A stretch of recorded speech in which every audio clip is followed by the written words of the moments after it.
Assalamualaikum warahmatullahi wabarakatuh. Saya dari kelompok 7 akan menampilkan video tentang working capital budgeting. Semoga dalam video ini kalian memahami dan juga mempelajari hal baru tentang working capital budgeting. Sekian, selamat menikmati.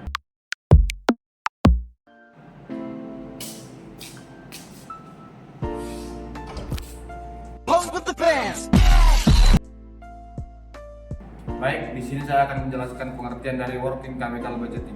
Working capital budgeting adalah proses merencanakan aset lancar dan kewajiban lancar secara optimal agar perusahaan tetap memiliki likuiditas yang memadai tanpa menahan terlalu banyak dan dana yang tidak produktif.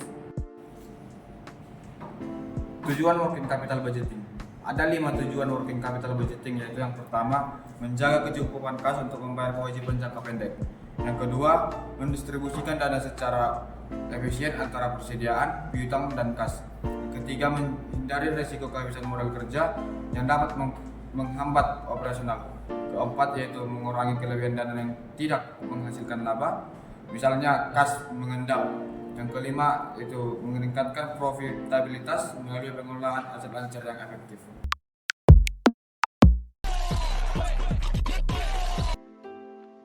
Pada studi kasus kali ini, kami tertarik dengan PT Kalbe Farma Terbuka yang berfokus pada distribusi dan produksi suplemen, obat-obatan, dan alat kesehatan.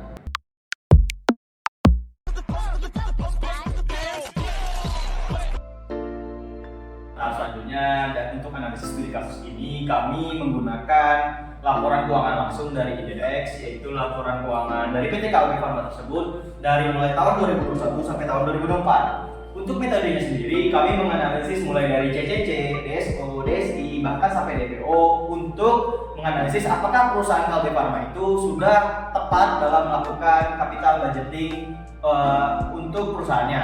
Nah, Riandika, kamu belum menjelaskan loh dasar-dasar CCC, DSO, DSI, dan juga DPO. Sini bukunya, saya jelasin aja. oh boleh, silakan kalau mau membantu Sarul. Terima kasih.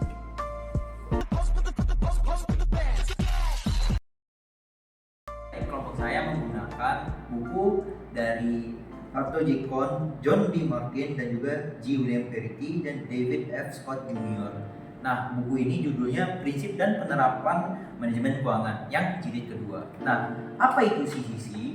Nah, CCC itu adalah Cash Conversion Cycle atau siklus perubahan kas. Nah, merupakan penjumlahan sederhana dari jumlah hari piutang dan jumlah hari penjualan persediaan dikurangi jumlah hari pembayaran yang belum diselesaikan. Nah, siklus perubahan kas ini sama dengan jumlah hari piutang, yaitu DSO. Lalu ada juga DSI. Nah, DSI ini adalah jumlah hari penjualan pada persediaan. Lalu dikurang dengan DPO. Nah, DPO itu adalah jumlah hari pembayaran yang belum diselesaikan. Nah, ini dicantum pada halaman 245 dalam buku ini. Saya kembalikan ke Riandika. Silakan Riandika. Terima kasih Sarul atas penjelasan dari masing-masing komponen yang sudah dijelaskan oleh Sarul tadi. Nah, seperti kita lihat di sini, langkah awal yang itu kita adalah mencari CCC.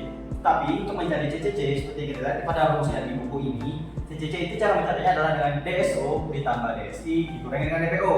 Nah, DSO sendiri tadi sudah dijelaskan oleh Sarul, itu rumusnya adalah piutang dagang dibagi penjualan dikali 365. Sedangkan DSI itu persediaan dibagi HPP penjualan dikali 365. 365 ini disclaimer, 365 ini 1 tahun ya. Nah, kemudian ada DPO. DPO ini itu hutang dagang dibagi HPP dikali 365 juga.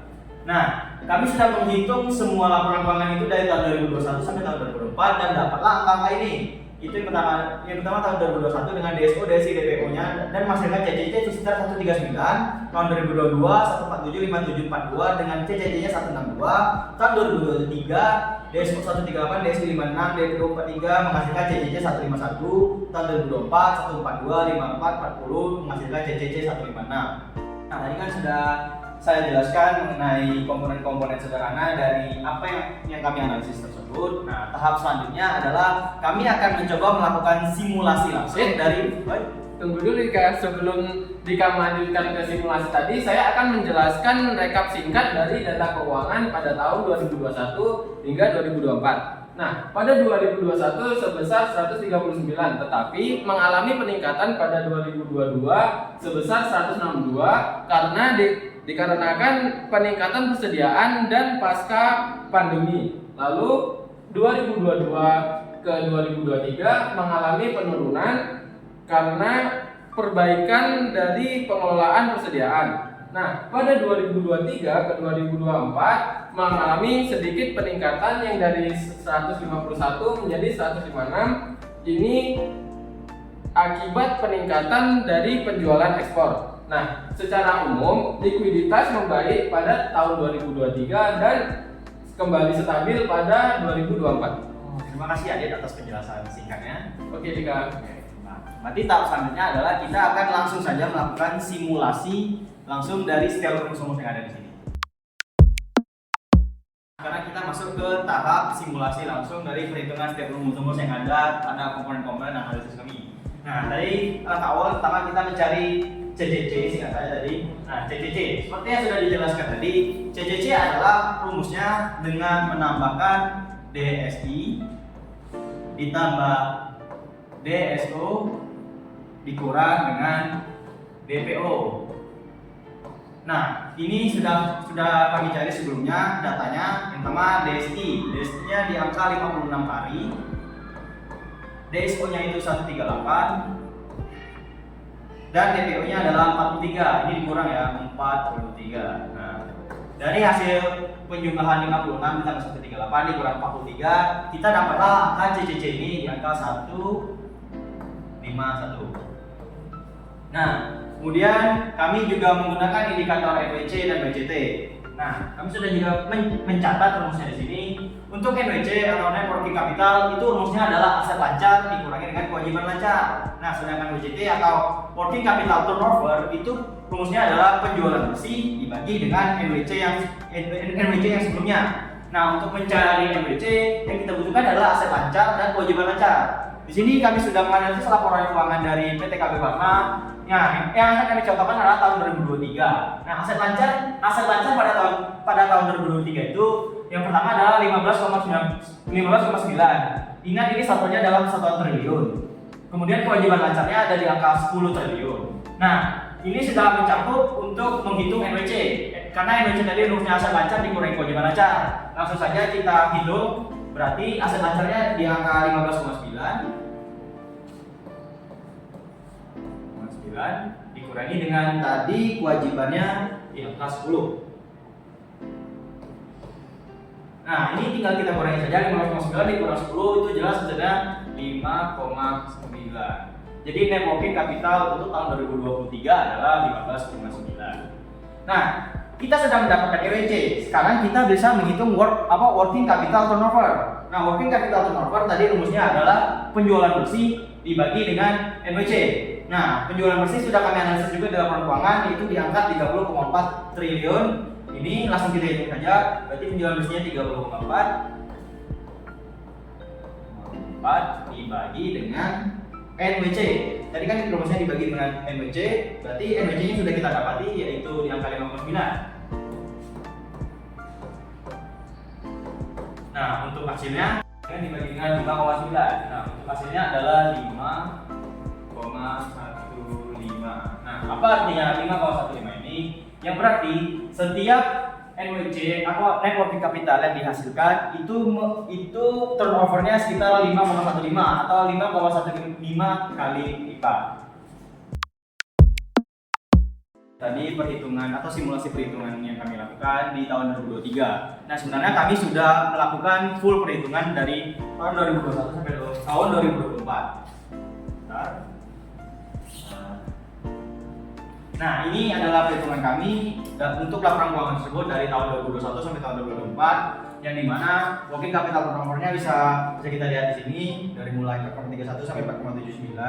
Nah, untuk interpretasinya, saya akan bacakan tahun 2021, yaitu berarti perusahaan melakukannya secara efisien dengan likuiditas yang sangat tinggi dan profitnya dikatakan optimal karena ROA di angka 13%. Nah, tahun 2022 itu CCC-nya mulai menaik, yang berarti ini menandakan bahwa kasnya itu tertahan yang lebih lama, dan menurut kami efisiensi dari perusahaan KB ini di tahun 2022 cukup menurun.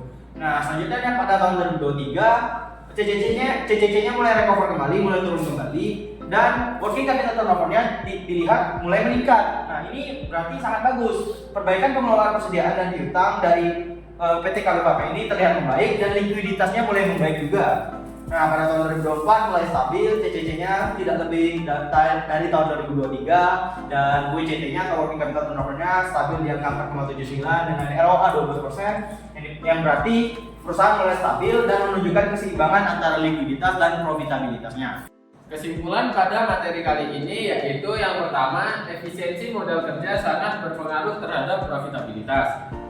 Hasil dari analisis tadi menunjukkan ketika CCC meningkat pada tahun 2022, profitabilitas menurun. Tetapi saat CCC menurun, saat 2023 hingga 2024, profitabilitas naik kembali.